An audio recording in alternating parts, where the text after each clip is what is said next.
RFM, la chronique du jour. La chronique économie sur l'impact que la paix définitive pourrait avoir sur l'essor économique de la région sud et par ricochet le pays. Mais ce n'est pas l'unique défi à relever.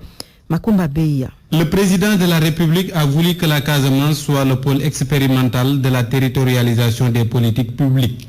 Et cela passe par le lancement du PPDC, le projet pôle de développement de la Casamance. La Banque mondiale va mettre 20 milliards et le gouvernement 3. Les infrastructures constituent la priorité des financements.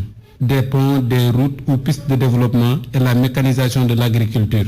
Et pour qui connaît l'obstacle qu'est l'absence de paix, doit savoir gré le président d'insister fortement sur la paix. Une paix définitive et durable, condition sine qua non de tout développement.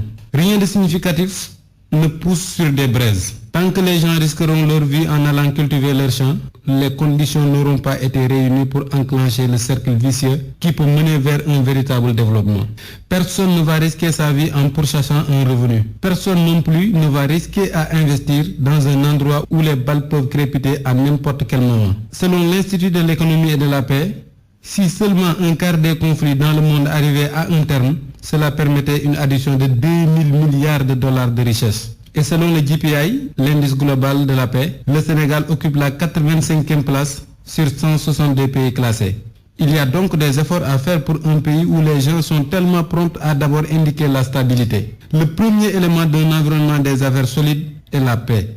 Maintenant, quand la paix sera effective et les ponts et routes inaugurés, l'autre tendance à renverser est culturelle. Selon l'un des présidents de conseils régionaux invités à la télévision nationale, même si l'agriculture est mécanisée, dit-il, il n'a pas bon espoir que cela va avoir un impact significatif sur les rendements.